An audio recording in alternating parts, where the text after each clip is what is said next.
আচ্ছা বাচ্চারা, আজকে যেহেতু আমরা অনলাইন ক্লাসটা করতে পারি নাই, তো ঠিক আছে, লাইভ ক্লাসটা করতে পারি নাই, ওকে। তোমাদের হচ্ছে আমি যেটা নিয়ে আজকে পড়াইতে চাচ্ছিলাম সেটা হচ্ছে যে সরি, একটু প্রবলেম হচ্ছে হয়তো। আমরা আজকে পড়াশোনা করবো হচ্ছে মোশন। এই মোশন চ্যাপ্টারটা নিয়ে আমরা আজকে পড়াশোনা করবো। তো কথা হচ্ছে যে মোশনের মধ্যে অনেকগুলো ব্যাপার আছে, আমাদেরকে সবগুলো একটু একটু করে খেয়াল রাখতে হবে, ওকে। তো আমরা একদম শুরু থেকে যদি যাই তাহলে হচ্ছে যে আমি একটু ঠিকঠাক করিনি। উম,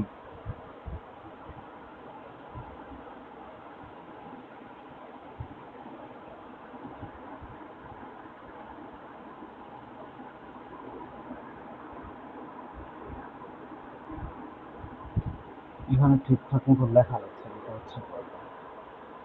ছোট করে লেখা যায় না, বড় করে লিখতে হয়।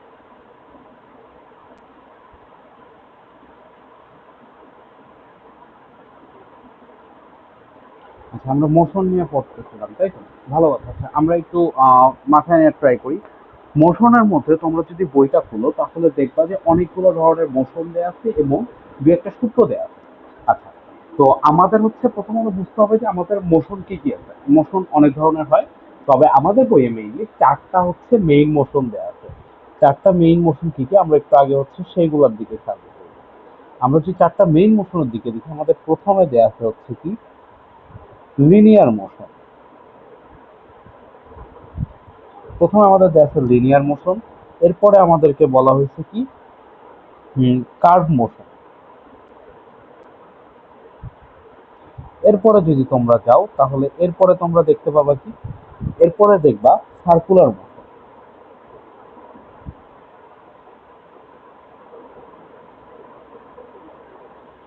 আর সবার লাস্টে যদি যাও তোমরা তাহলে দেখবা কি ওখানে দেয়া আছে পিরিয়ডিক মোশন।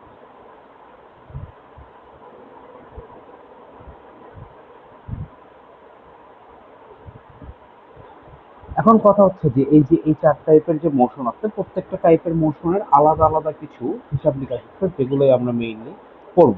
আচ্ছা, তো আমরা একদম সবার শুরুতে আসি লিনিয়ার মোশনের ক্ষেত্রে যদি আমরা আসি তাহলে একটা জিনিস হচ্ছে আমাদেরকে মাথায় রাখতে হবে যে লিনিয়ার মোশন হচ্ছে যে এই যে লিনিয়ার লিনিয়ার শব্দটাই যদি তুমি ঠিকঠাক মতো খেয়াল করো তাহলে দেখবে এখানে একটা ওয়ার্ড আছে, সেটা হচ্ছে লাইন। লাইন ওয়ার্ডটা শোনার কথা, যে কোনো স্ট্রেট লাইনে যদি কোনো মোশন যায় তবেই তাকে আমরা কি বলতে পারি, লিনিয়ার মোশন বলতে পারি। Straight line, remember this thing, আমাদের কি হইতে হবে, একটা প্রপারলি স্ট্রেট লাইন হইতে হবে।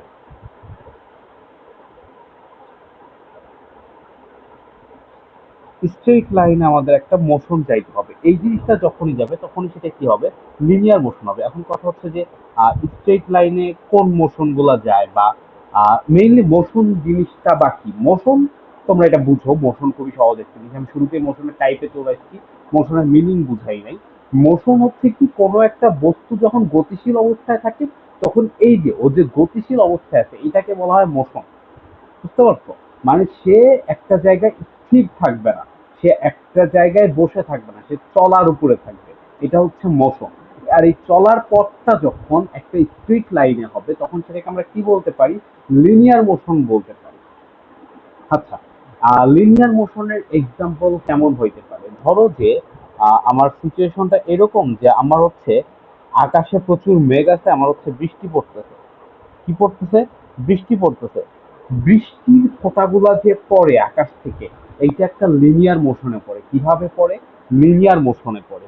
আবার তোমার ধরো যে হচ্ছে যে তুমি রাস্তায় আছো, তুমি হচ্ছে যে হাঁটতেছো, রাস্তায় তুমি হাঁটতেছো, তো তোমার সামনে হচ্ছে যে আহ, একটা গাড়ি, একটা গাড়ি এ হচ্ছে যে এই যে এই গাড়িটা যে চলতেছে, গাড়িটা যে রাস্তা দিয়ে চলতেছে, এর যে এই যে মোশনটা, ও যে একটা স্ট্রেট লাইনে যাচ্ছে, ও যে এদিক ওইদিকে যাচ্ছে না, এই যে মোশনটা, এটাও হবে কি আমাদের লিনিয়ার মোশন। বুঝতে পারছো? আর লিনিয়ার মোশনের এক্সাম্পল খুবই সহজ, যে কোনো একটা বস্তু যদি কোনো ধরনের কোনো কার্ভস না নেয়, কোনো ধরনের কোনো কার্ভস না নেয়, তাহলে কি হবে, সেটা একটা লিনিয়ার মোশন হয়ে যাবে, মানে একটা স্ট্রেট লাইনে চললেই সেটা কি হয়ে যাচ্ছে আমাদের লিনিয়ার মোশন হয়ে যাচ্ছে। আচ্ছা, এরপরে আমরা কোনটায় আসবো? এরপরে আমরা আসবো হচ্ছে কার্ভে। কার্ভটা খুবই সুন্দরভাবে বুঝতে পারবা যারা ফুটবল খেলা বেশি দেখো তারা। তোমাদেরকে যদি আমি বলি যে ফুটবল খেলায় যখন হচ্ছে কোনো একটা প্লেয়ার ফ্রি কিক নেয়, ধরো যে যেখানে একটা গোলকিপার আছে, উম, এখানে হচ্ছে আরো কিছু প্লেয়ার দাঁড়ায় আছে, যেগুলো ওয়াল হিসেবে কাজ করে। এই যে বলটা এখানে, একটা প্লেয়ার এই বলটায় শুট নিল কিন্তু সে এই দিক থেকে, তাই না? বলটা কি করলো? বলটা যাচ্ছিল এইভাবে, যে এই যে একটা কার্ল করে এই কোণা দিয়ে বলটা ঢুকে গেল, বুঝো নাই? একটা কার্ভ নিয়ে এই বলটা যে ভিতরে ঢুকে গেল, এই যে বলের মোশন, এই মোশনটা হচ্ছে কি? এই মোশনটাকে আমরা বলবো কার্ভ মোশন। অর্থাৎ যে কোনো একটা কোনো বস্তু সেটা যদি কখনো তার চলার পথে কোনো মোড় নেয় কিংবা হচ্ছে কোনো দিকে কার্ল হয়ে যায়, তবে আমরা সেটাকে কি বলতে পারি? সেটাকে আমরা বলতে পারি কার্ভ মোশন। কার্ভ মোশনের সব থেকে যে মেইন ইম্পর্টেন্ট ব্যাপার সেটা হচ্ছে ওকে কার্ল নিতে হবে। আচ্ছা, তোমরা আরো একটা খুবই ভালো এক্সাম্পল পাবা কোথায়? ভালো এক্সাম্পল পাবা হচ্ছে যে তোমরা যখন ধরো যে কোনো দূর থেকে কোনো কিছু ডাস্টবিনে ফেলতেছো, তোমার এখানে একটা ডাস্টবিন টাইপের কিছু আছে, তুমি হচ্ছে এখান থেকে এটাকে ফেলবা। তুমি যে এই যে দিলা এটা, যে এই যে উপর থেকে উঠে ধীরে ধীরে নিচে নামলো না? তুমি যখন ছুঁড়ে মারছিলা তখন দেখো, তখন এটা কিন্তু নিচে ছিল, ধীরে ধীরে এটা উপরে উঠছে, আর আবার এটা নিচে নামছে। তাহলে তুমি যদি এটাকে চিন্তা করো, এটা একটা কার্ল হয়ে গেল না? সুন্দর করে নিচ থেকে উপরে উঠলো, আবার নিচে নেমে গেল, একটা কার্ল হচ্ছে না এখানে? এই কার্লটা যখন হবে তখন আমরা এটাকে কি বলবো? এটাকে আমরা বলবো কার্ভ মোশন। আশা করি তোমরা সবাই এটা বুঝতে পারছো। এরপরে আমাদের যে মোশনটা নিয়ে কাজ করতে হবে সেটা হচ্ছে যে কার্ল মোশনের পরে আমাদের, কার্ভ মোশনের পরে আমাদের কোনটা আছে? আমাদের আছে সার্কুলার মোশন। সার্কুলার মোশন এই নামটার দিকে যদি তুমি ঠিকঠাক মতো একটু খেয়াল করো, এই নামটার মধ্যে তুমি দেখতে পারবা যে আর একটা জিনিসের সুন্দর মিল আছে।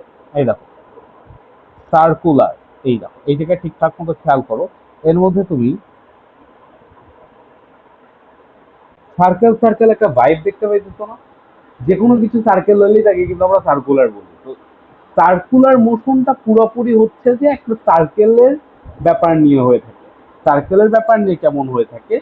যেমন হচ্ছে যে কোনো একটা বস্তু যখন কোনো একটা বৃত্তাকার পথে কিংবা কোনো একটা সার্কুলার পথে মোশনে থাকে, মানে তার যে হচ্ছে যে আমি যে বললাম যে একটা মোশন সেটা কাজ করবে কোথায়? স্ট্রেট লাইনে হয়ে যায় linear motion.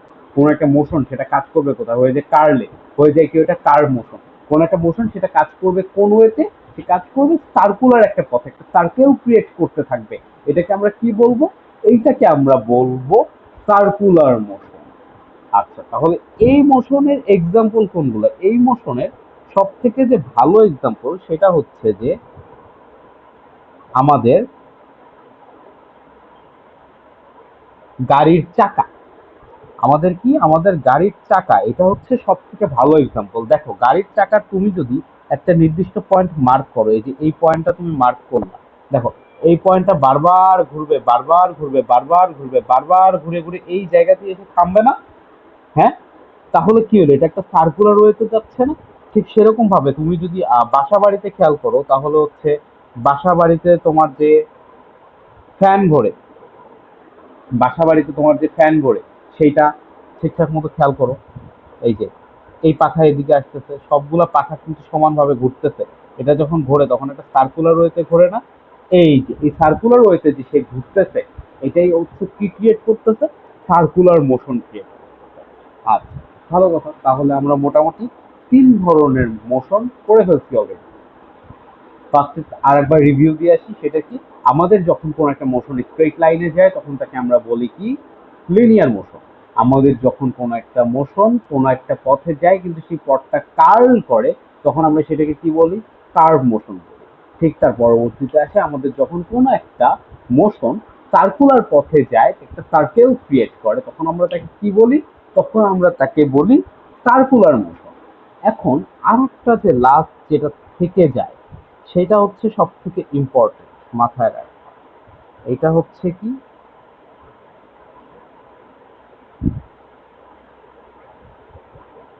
Periodic motion. Periodic motion জিনিসটা অ্যাকচুয়ালি পিরিয়ডিক জিনিসটা কাকে বলা হয় এটা হচ্ছে তোমাদেরকে সবার আগে বুঝতে হবে। পিরিয়ডিক জিনিসটা হচ্ছে যে একই জিনিস যদি বারবার করে হয় তাহলে সেটাকে আমরা পিরিয়ডিক বলতে পারি। কেমন হইতে পারে? সাপোজ ধরো যে ক্লাসে একটা ছেলে বারবার একই কাজ বারবার একই কাজ এরকম যদি হয় তাহলে আমরা তাকে কি বলবো? তাহলে আমরা তাকে বলবো পিরিয়ডিক। আমরা এই জিনিসটাকে পিরিয়ডিক বলতে পারি, মানে কোনো একটি ইভেন্ট সেটা যদি বারবার করে হইতে থাকে, বারবার করে হইতে থাকে, বারবার করে হইতে থাকে, সেম হইতে হবে, আলাদা আলাদা হওয়া যাবে। একবার হচ্ছে যে ডান দিকে গেল, একবার বাম দিকে গেল, একবার সোজা গেল, এমন না।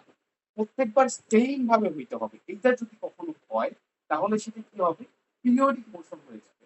তাহলে এখন আমাকে বুঝতে হবে এরকম কিছু হয় তাহলে আমরা সেটাকে বলবো পিরিয়ডিক। এখন কথা হচ্ছে যে তাহলে পিরিয়ডিকের মোশনটা কিরকম? পিরিয়ডিক মোশনটা হচ্ছে এই যে কোনো একটা মোশন যদি বারবার করে একই জিনিস হয়, সাপোজ একটা বস্তু, এখানে একটা বস্তু আছে, এই বস্তুটা তার মোশনের উপরে এই বস্তুটার একটা নির্দিষ্ট মোশন আছে। আচ্ছা আমি একটু ভালো মতো এঁকে দিই। এই যে এই বস্তুটার একটা নির্দিষ্ট মোশন আছে, এই মোশনের উপরে এই জায়গায় আসো, এইখানে আসো, আবার সেম এই বস্তুটাই মোশনের উপরে আবার এইখানে আসো। বুঝতে পারছো? এই ইভেন্টটা যদি পর পর চলতেই থাকে, এই বস্তুটা একবার এইখানে ছিল, এই যে এটা হচ্ছে এ বস্তু, এই এ বস্তুটা একবার মানে এ পজিশন, এটা এ পজিশন থেকে একবার সে বি পজিশনে আসতেছে, আবার সে এ পজিশনে যাচ্ছে, এ পজিশন থেকে বিতে আসতেছে, আবার সে এতে যাচ্ছে। সেই মুহূর্তে যদি এই ইভেন্টটা বারবার ঘটতে থাকে তাহলে আমরা এটাকে বলতে পারি কি? আমরা এটাকে বলতে পারি পিরিয়ডিক মোশন। এটাকে আমরা কি বলতে পারি? পিরিয়ডিক মোশন বলতে পারি। এখন কথা হচ্ছে এই যে এই ধরনের মোশন নর্মালি কোথায় দেখা যায়? দেখো আমি কিছুক্ষণ আগে ফ্যানের এক্সাম্পল দিছি। ফ্যানের একটা পাখা,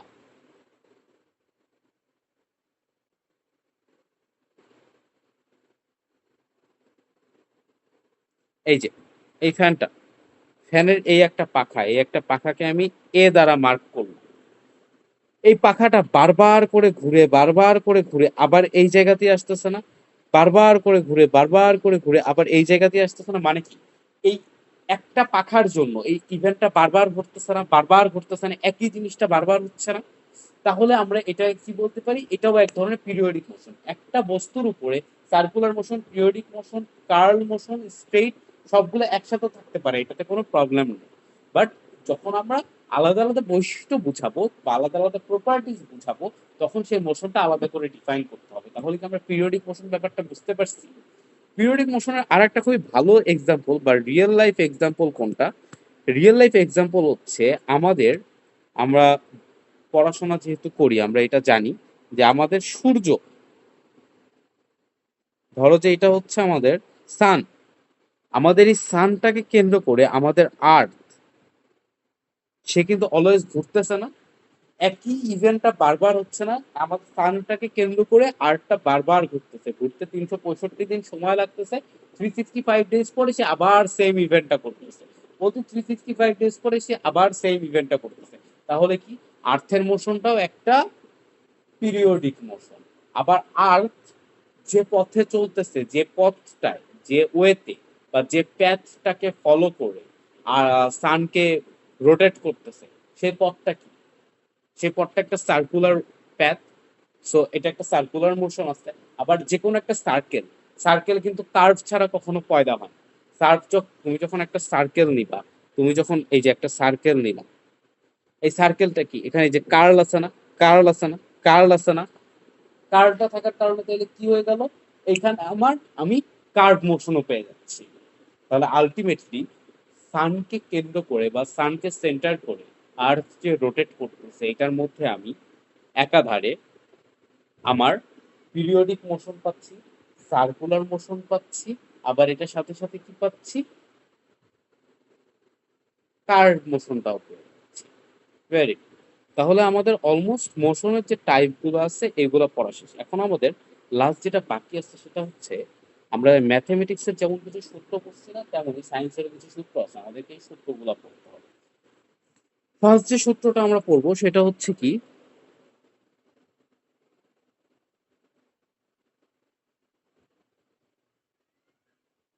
ভেলোসিটি। সেটা কি? ভেলোসিটি। ভেলোসিটি সূত্রটা কি আমরা একটু যদি খেয়াল করি, ভেলোসিটি জিনিসটা কি এটা আমাদের আগে বুঝতে হবে। ভেলোসিটি হচ্ছে স্পিড। ভেলোসিটি কি? স্পিড। তোমরা একটু লিখে নাও, the rate of change of speed per unit time is known as velocity. The of rate of change of speed, the rate of change of speed। আচ্ছা, আমি যদি তোমাদেরকে একটু একটু লিখে দেখাই তাহলে যে জিনিসটা হবে, আমি তোমাদের একটু লিখে দেখাচ্ছি, একটু চেক করো। The rate of change of speed, the rate of change of speed per unit time is called velocity.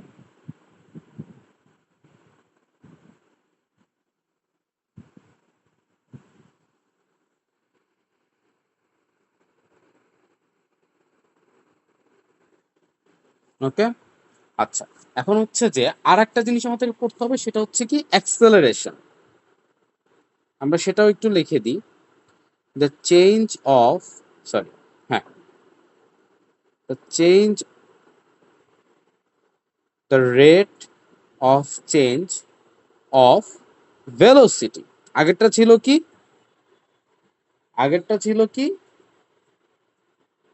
আগেরটা ছিল স্পিড, এটা কি? Velocity. The rate of change of velocity per unit time is called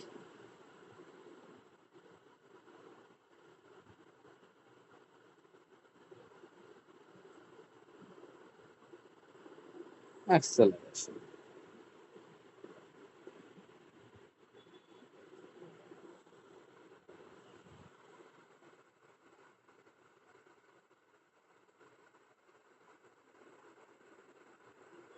আচ্ছা, তোমরা এই ভেলোসিটির সংজ্ঞাটাকে চাইলে আর একটু ভালো মতো লিখতে পারো, যেটা তোমরা একটু ভালো মতো বুঝতে পারবে।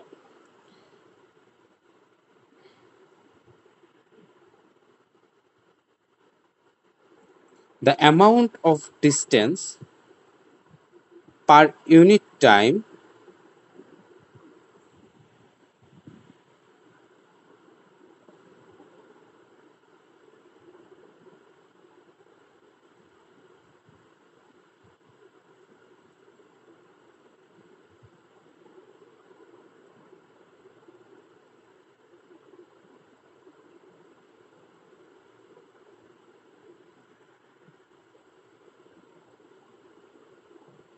is called velocity.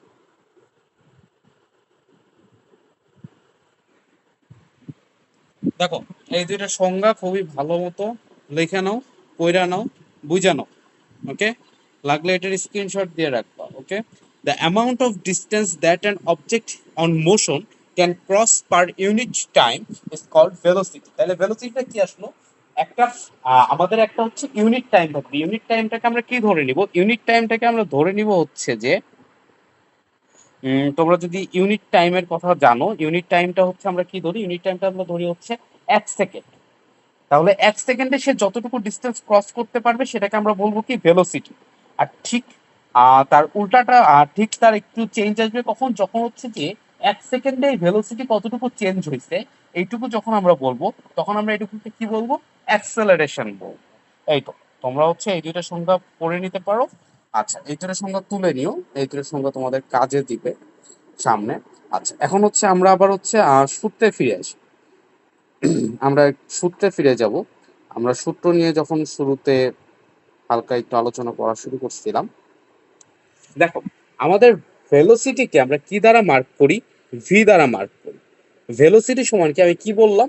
যে 1 সেকেন্ড ডিস্টেন্সে, মানে পার ইউনিট টাইমে কতটুকু ডিস্টেন্স সে ক্রস করতে পারে। তাহলে আমরা নিচে কি রাখবো, টাইম, আর উপরে কি রাখবো,